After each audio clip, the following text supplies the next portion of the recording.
Wake up, bro. It's halftime. That contract you signed at the beginning of the year is waiting to be completed, and here you are, about to start the third quarter. You just dropped a stinker in the first half.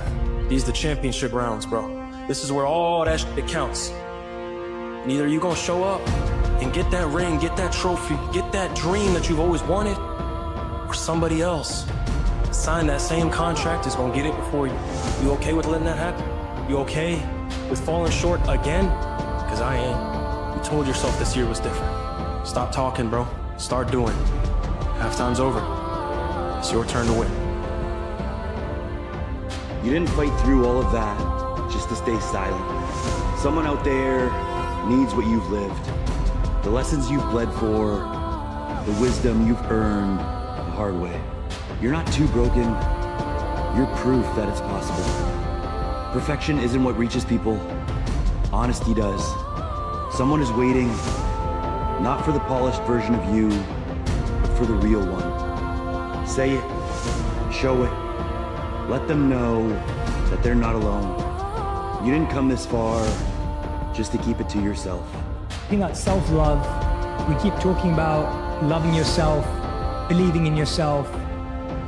That happens naturally when you go through something difficult. The point is, we've all done hard things, and self-worth and self-value comes from recognizing the hardship you've been through and the growth that you made during that time.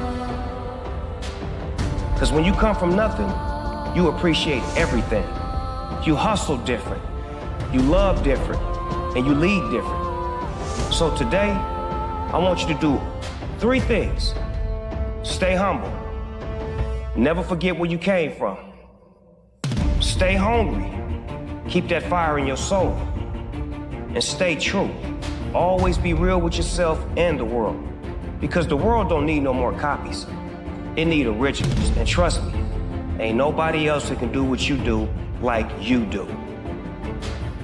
What I'm saying is, don't settle. Don't live lives of complacency, because there is so much out there for us. We all have the right to live incredibly fulfilled, incredibly passionate, incredibly joyful lives where you are psyched it's Monday morning, where you are psyched that you're in quarantine with your family, where you are psyched that you get to do what you do every single day. And if something doesn't line up that way, don't put it off. This is your life. No one is going to come and change it for you. Nothing great is going to come without you having to deal with what I call adversity and pain tolerance. Real self-worth comes from doing hard things. You must be able to deal with it. And the more understanding you have of what's causing you the pain and how you've dealt with it is going to determine how successful you will be in whatever you choose in life. Right? Most cats are somebody that works hard. If the situation and the circumstance is what they want it to be, they're going to come out and they're going to act accordingly and they're going to give you everything they got. But a hard worker, regardless of situation, regardless of circumstance, regardless of what happened, I'm going to show up and I'm going to give everything I got to it because I'm looking for something that's totally different. Right? The question becomes this: can you be committed to the process of what you're doing without being emotionally attached to the results of what you do? Why couldn't we just be happy being who and what we are? Why is it that we're punished if we don't strive? Couldn't we just be rewarded for who we are? I can understand that, but I don't think that it works. I don't think things function like that. And I don't think probably in the final analysis we really want them to. I don't know if anyone enjoys undeserved reward. It feels creepy, doesn't it, to be rewarded for something you didn't do? When else, the positive emotion that we find sustaining is experienced in relationship to an unachieved goal. See, adversity is like the gym for your soul. It hurts, it's heavy, but it builds you up.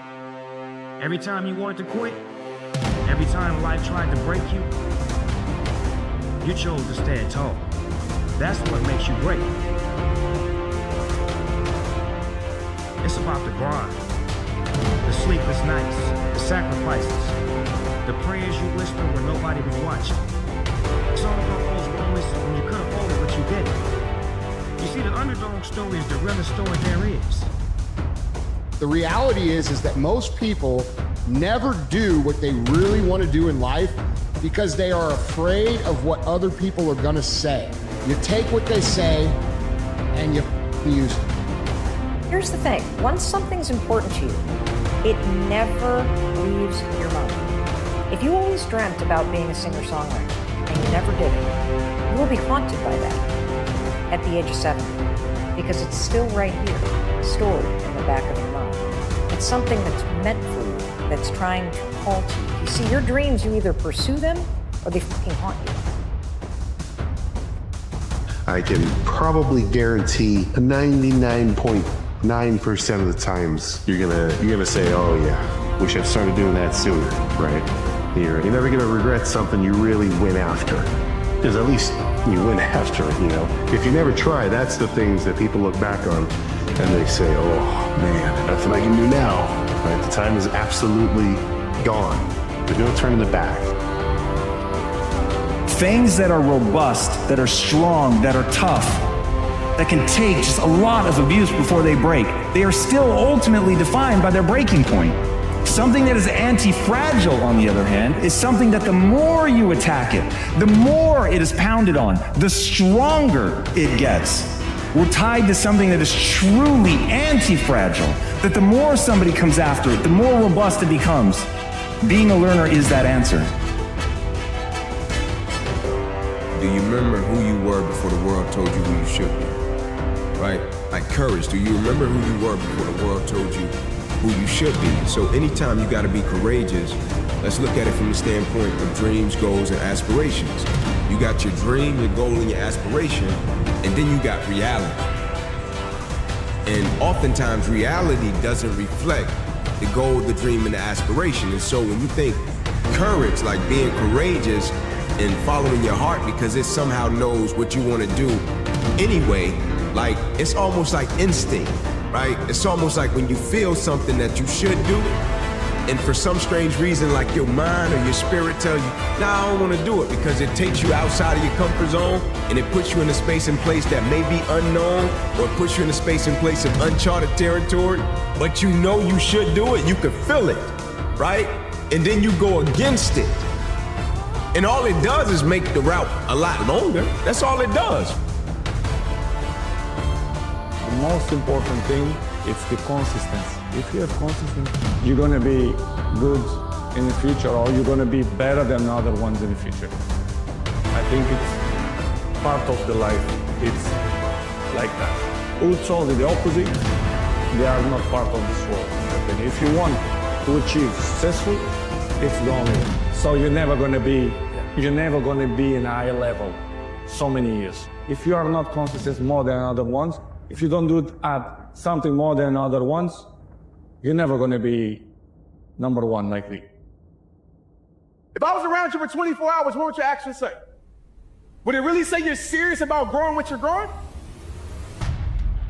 Or would it say you're just interested in it? Success doesn't always depend on world-class talent. It's a small piece of it. You can learn how to be talented, I promise you. But it does depend on world-class consistency.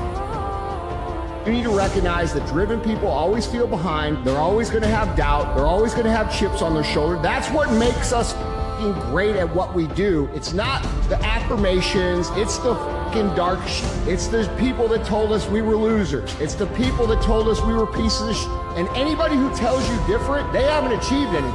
Look at what they've achieved. It's probably a bunch of smoke and mirrors. Real motherfuckers remember all the dark shit.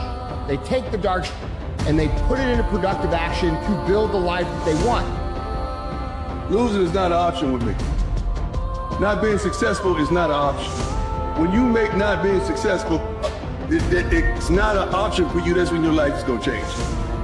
People who don't have a sense of purpose, a mission, and don't have a consistent routine end up digging holes in their life. Gambling, over drinking, too much television, things that slowly chip away at humanity. things that people use to escape. And you're like, whoa, where did this come from? It was the absence of purpose and it was absence of routine. We need it. Otherwise, humans dig the holes in their lives too, no different than a German Shepherd would. That your mind is designed to help you get what you want. You just have to be willing to believe it's possible. Take ownership for your life. Nobody can live your dream for you but you. Nobody's going to take care of your business like you. Stop coming up with excuses. Don't give yourself permission to continue to live a small life. You can't fit a big dream into a small life. Give yourself permission to go for it, to test yourself, to challenge yourself, to live full. I'm going to start on Monday. I'm going to start on Monday. I'm going to start on Monday. I'm going to start on Monday. I'm going to start on Monday. I'm going to start after the wedding. I'm going to start after this trip, after summer, after this next holiday, after the holidays. I'm going to start. Sound familiar? Yeah. That's why you feel like it, because you know that you didn't do none of that shit that you told yourself you should have done. So if you want to begin to grow, you've got to put something out here that you can't reach easily, that has got to make you stretch, got to make you jump for it, got to make you get back a little bit and dig in so that you can take a leap for it. And maybe you jump up there and you miss it and you extend your knees and you come back again and you bust your lip next time. But you keep on, and through that process, you learn how to leap higher. You start challenging yourself to dig deeper, and then you discover some things about you that you don't know right now, some talents that you have in you that you didn't know that you can do. I just beat me. This ain't about nobody else. I don't give about nobody else. I just beat me. If I can keep doing that, then that means that I'm in a battle with the only person that fucking makes sense. I'm in a battle with the only person that I really want to fucking beat, and that's me. I don't care about anybody else. I have no worry or gripe about the next man or woman's journey. If I can continue to outdo me from the day before, then I'm ahead. Everybody talk about how great they want to be until adversity and opposition hits. You judge the true character and caliber of a person by what they stand in times of challenge and opposition.